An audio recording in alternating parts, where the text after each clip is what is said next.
everyone. Johnny here, Don't Speak News. Well, right now we're looking at some pictures from Syria, and this is how they're scooping up the bodies that have been massacred inside of Syria over the last day or two with bucket loaders like that.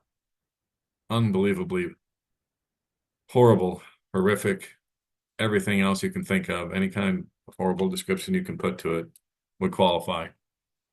As right now, it says here more than 830 Alawites and Christians have been confirmed dead in the massacre in the Syrian coast, according to the Syrian Observatory for Human Rights. It's also known that about 230 members of the security forces of the new authorities and 250 of their opponents, or the Assad regime, who rose up in rebellion, have died. It should be understood that in reality, the numbers are higher. Far from all the victims have been counted, guys. And the attacks are still continuing, adding to this terrible list. Today, the Syrian Ministry of Defense announced the end of the operation on the country's coast, but despite this, the terrorist attacks against the civilian population showed no intention of stopping. No, I bet they don't. They're having too much fun slaughtering Christians and Alawites. So let's take a look at one of the top stories I've got pulled up here on this subject. From newsnationnow.com, Christians in Syria slaughtered in their homes. And the world at large, the mainstream news, doesn't really care.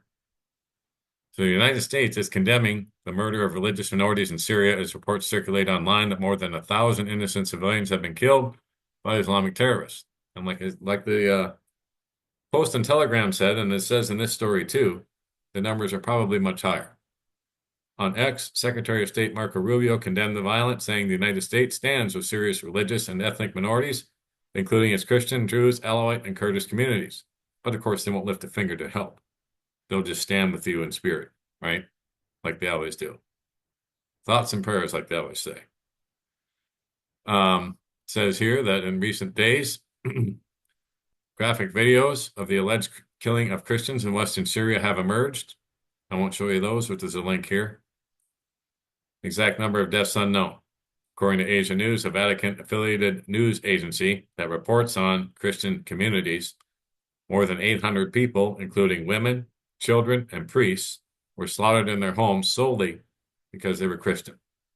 And this is what Jesus talked about in John 16:2, when he says, they will put you out of the synagogues. Yes, the time is coming that whoever kills you will think that he offers God service. And that's what they think they're doing. Of course, the Muslims are saying they're doing it in the name of Allah. That's the name of their God.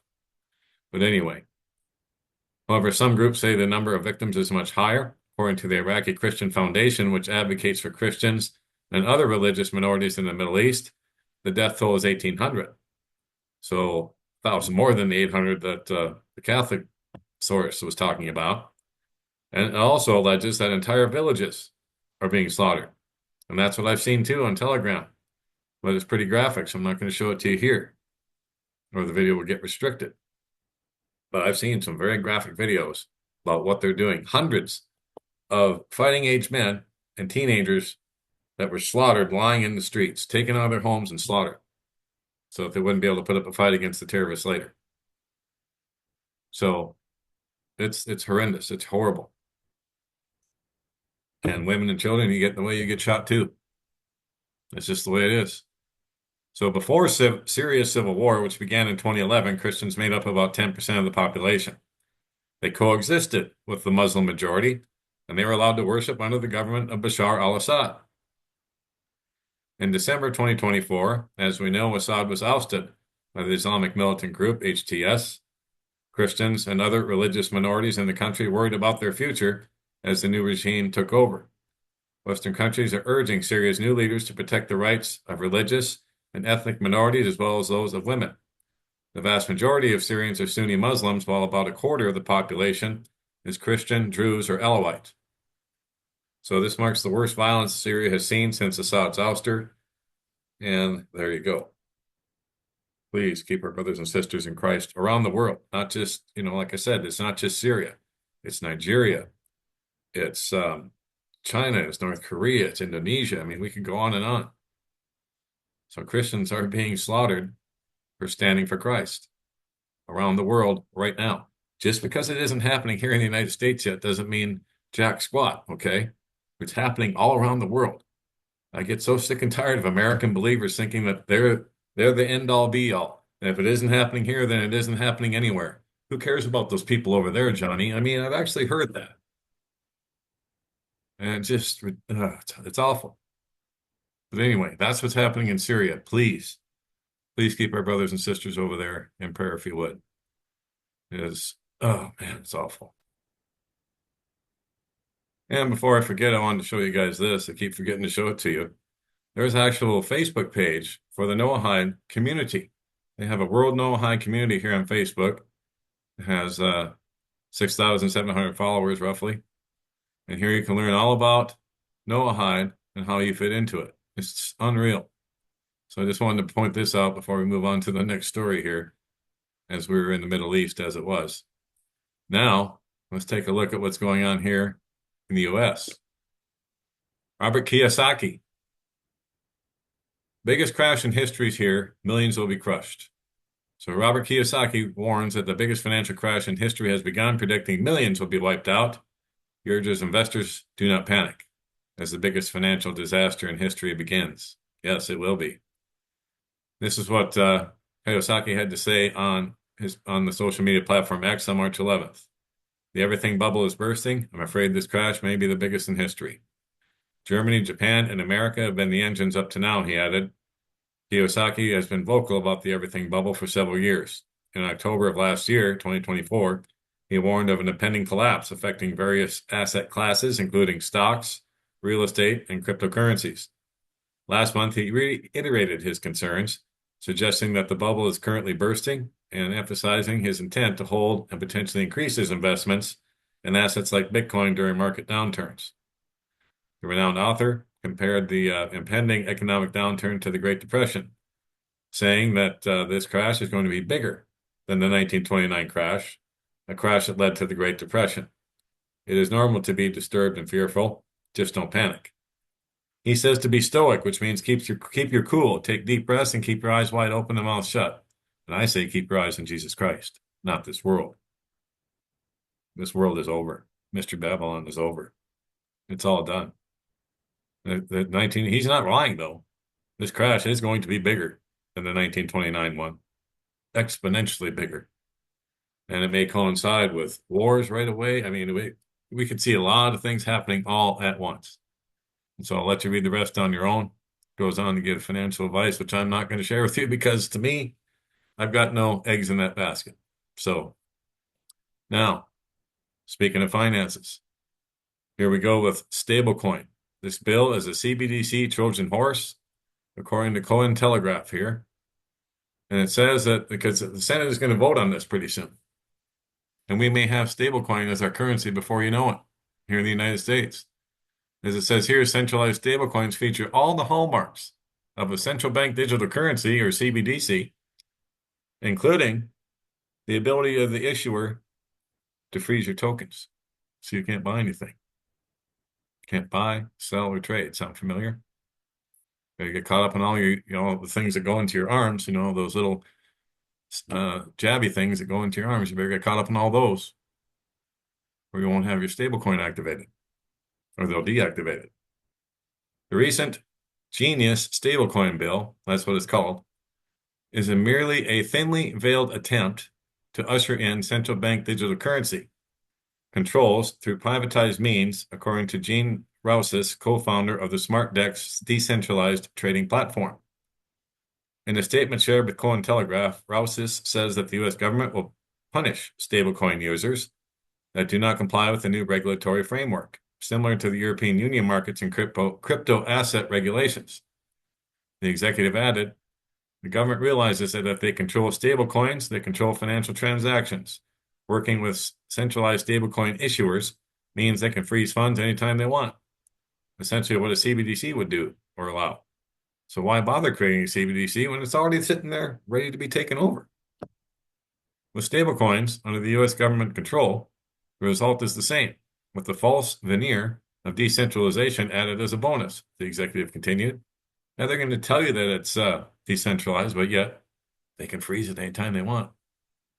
Decentralized alternatives to centralized stablecoins, such as algorithmic stablecoins and synthetic dollars, will prove to be a bulwark against this creeping government control over crypto.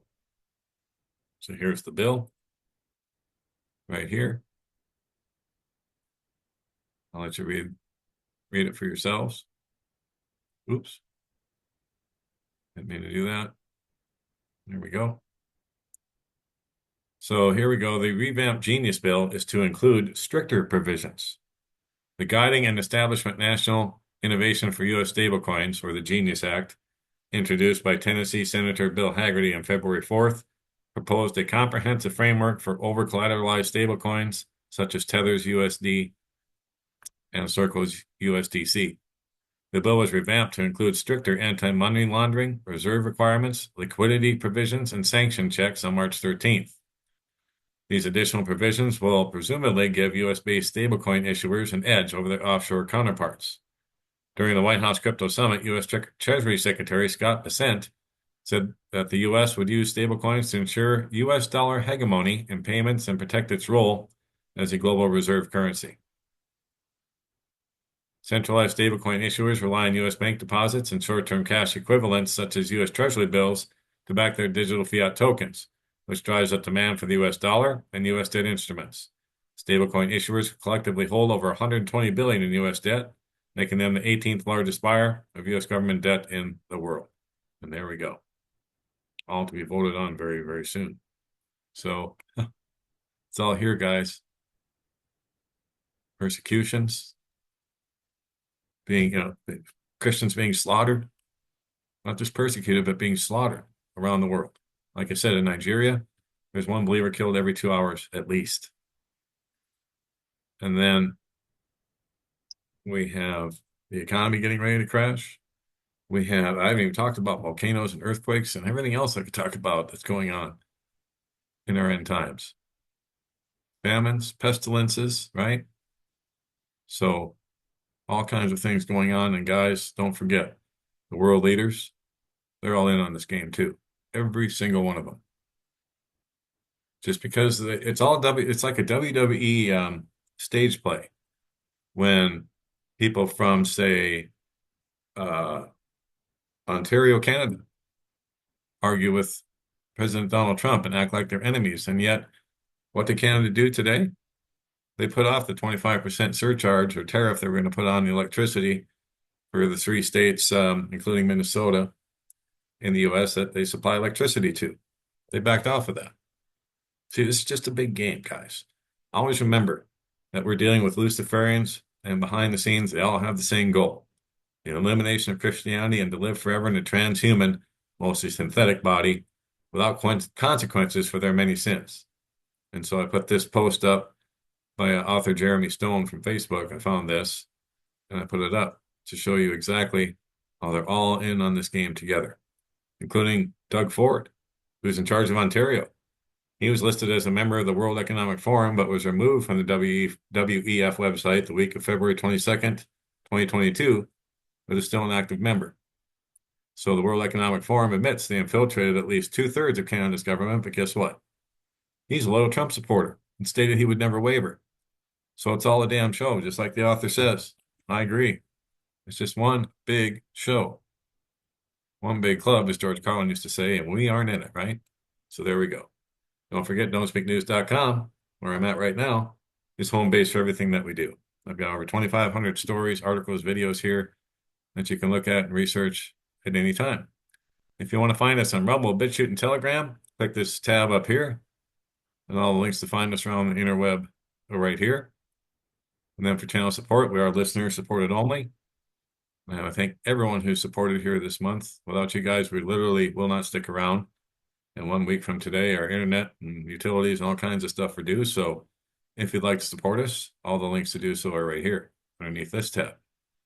And if you'd like to subscribe, there's a box at the end of every article, or there's one right here under subscribe, contact Johnny. You just type in your email here, click subscribe, and you're in. And here are my 2 email addresses where you can contact me, one at Proton Mail and one at Yahoo. And that will be it for now. God bless, take care. Johnny Storm, Don't Speak News.